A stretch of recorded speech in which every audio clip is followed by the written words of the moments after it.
And if you're going to believe the SmashBros comments of the thread I read today, which was it today or was it yesterday? That was a thread that said, why did Joker fall out of the metagame so hard?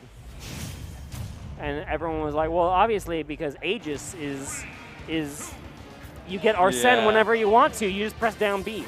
And that's, of course, if you know anything about our SmashBros comments, it's all about simplifying everything into just a moment in time. That low-key blew my mind, honestly. That's actually insane. I walked out with some knowledge today.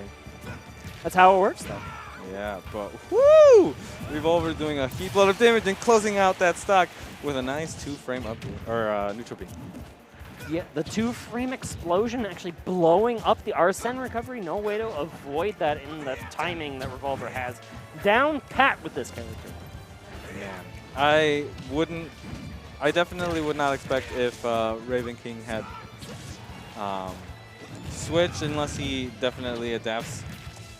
But it definitely looks like. But he might almost die here, and Arsene shows up again, and that just might mean the eruption is free once more. But no, Revolver was a little bit off on the timing. I feel like that was a Revolver mistake rather than Ravenking just being sneaky on the timing of his getup. Right. And that. But there you go. Exploding. El Clasico, down air, up air. That's a Yoshi combo. We call that a Yoshi combo from where I come from. Oh. I feel like half the cast has that kind of setup. Down air, the spike into up air. Yeah. But Yoshi did it first. That's the most important thing. Yoshi Everyone else has to call it a Yoshi combo. All right. 2 things I learned today. Keep learning. Keep learning. Hey, if I teach you one thing, that was a successful commentary blog. That's how it goes. Right. But all right, Ravenking here, gonna try and clutch out the stage positioning with the Arsene. Again, it just shows up so early because he's behind in this percent early on the last stop. Very nice but patience.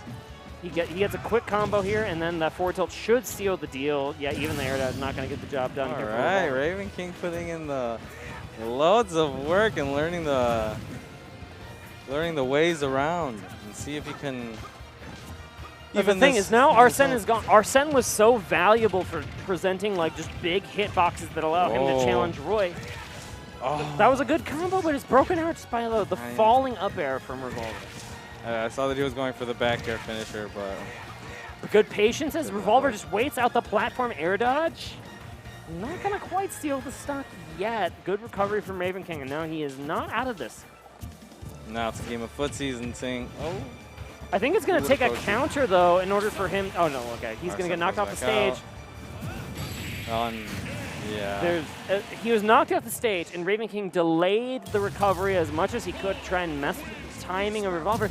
But he's just not going to miss that eruption timing on the side. And that means he clutches game 1. Would it be more beneficial to just not have Arsene at that time?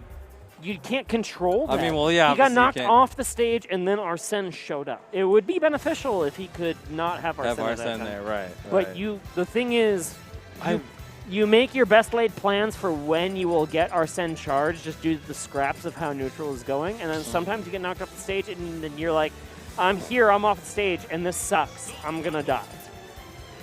So that's the problem. However, the Fire Emblem versus Fire Emblem matchup is also an incredibly volatile thing, so I don't know if we'll necessarily see. No, there's a lock in a Joker. So he stays with it. When you lock into a Fire Emblem versus Fire Emblem character, they both have the counters and the down P, and that means that instead of Revolver going for the eruptions off the side, he's just going to go for a counter on the high Ragnals, right? That's his plan instead. I see. So now we have game 2 on Kalos. Yep, we're going to be playing on these side platforms, and that could be really explosive for both of these characters, especially when Arsene shows up for Joker. Like you can create some cool setups on the side platform, but I feel like it's also good for Roy too. It definitely is good for Roy. If you can set up a side B on the platform, you can get a kill super early.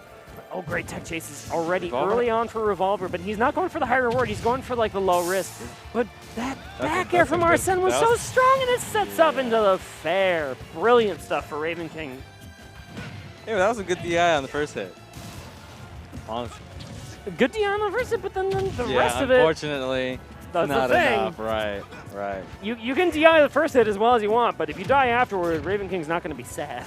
You're right. He's going to be incredibly happy. Ooh. Weird up B coming through for no punish.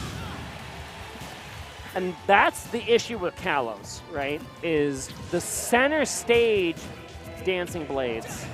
Double-edged dance is the name of it for Roy. I'm sorry, I named the Marth one. The double-edged dances from center stage are not going to kill nearly as early as they would on like a Smashville or like even like a Pokemon Stadium. But that up smash, not at all going to be dismayed by Kalos. That will get the job done. Over 60% the other way so far. I really do think that Revolver is kind of catching when Ravenking is starting to do these jumps and when he wants the microspace a little like out and about with back air, but see, it's not enough, and Revolver is just kind of closing in those gaps and being really, really patient to seeing where he's going to land, gets the hit. Yeah, the dare to up air just barely whiffs, and the counter also whiffs, and I feel like that just means Arsene is gone now. Ravenking now on the back foot, even though he does have quite a percent lead. He's got to find a way to kill the stock without the help of his buddy.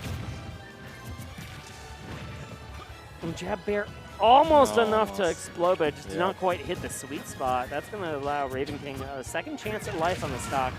But the cross-up was brilliant from Revolver. From mid-stage, too. He faded across the shield in just such an ambiguous way. There was not much Ravenking can do to answer.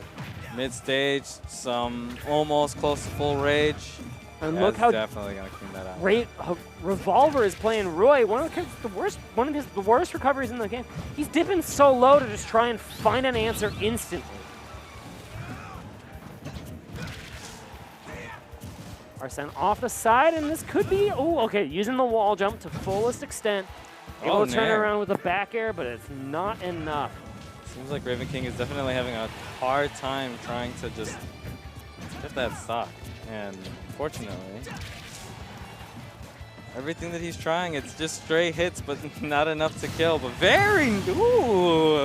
some cheeky movement. The sneaky landing into the dare, I love to see it. That will close the distance on this game, but it's not going to be quite enough to get to parity on this stock. I like to believe that this is the kind of, this is that situation where it's like, I can get that one cheese stock in. You know you can. Or getting a nice reads right there. Getting quite a few tech chases in a row here for Ravenking. Good stuff. But, and that's the Kalos Roy factor, right? If you tech chase with the side B on those platforms, you're going to explode them way earlier than 107. Oh, okay. Now I see what. Oh. Gets the job done with the Jer, the absolute classic. I was waiting for you to see what were you going to pronounce it. I know a lot of people are against the Jer. The term Jer. I don't like it, but it's not my choice anymore. Like, it's just Jer. Like, it's just Jer. The lexicon has decided it's Jer. I don't have a choice in it.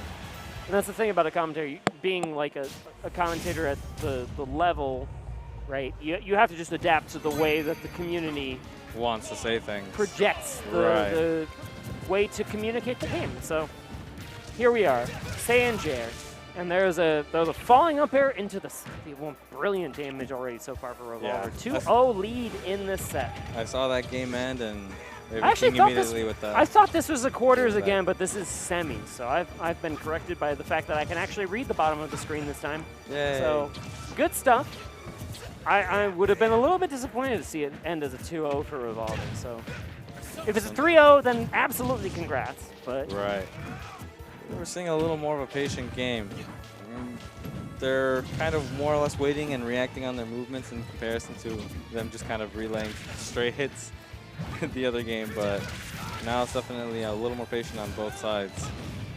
But Revolver has the advantage in the stray hit game. And now, was he just going for guns? Yeah, definitely saw him shake his head, so may have been a misinput. Yeah, he must have gotten locked into the guns instead of an up B that he buffered out of gun. I feel like that must have been what it was. Very strange interaction here, but Ravenking not at all dismayed. He's catching the jump options quite a bit, but wasn't able to punish it there. But A lot of players like to jump a lot of the time, so it's a pretty good way to expose weakness, especially at the level of play we play here in Chicago, right? Go for those jumps. But covering the platform slowly and surely with these wave lands, not going to quite KO. That might be. Yep. The falling dare off the side. Yeah, and I was actually just wondering like when he's actually going to use downward gun when Roy's out and about, but definitely utilize it well there to. These Callus platforms also give you an easy opportunity to just fall off the side and then do the down gun. You don't have to like commit into like a hard full hop to do the down gun. But ooh, that speaking of committal, that forward smash barely off the mark once more. Yeah, every time Ravenking wants like lands, he's landing with Nair, and I always get scared because I feel like that's punishable, but he's getting those hits off, and it's like a good get off me tool.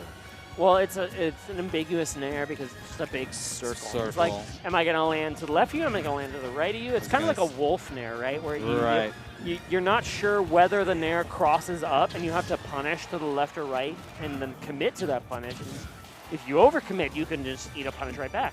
Right.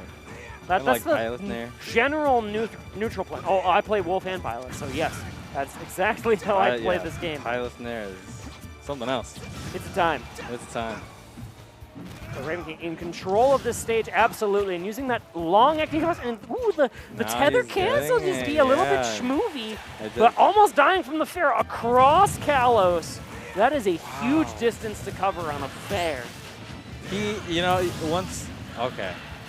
Once that first stock went by, you saw Ravenking shake his head. He's definitely trying to shake off those nerves or whatever he's feeling, but he just exploded off of the platform.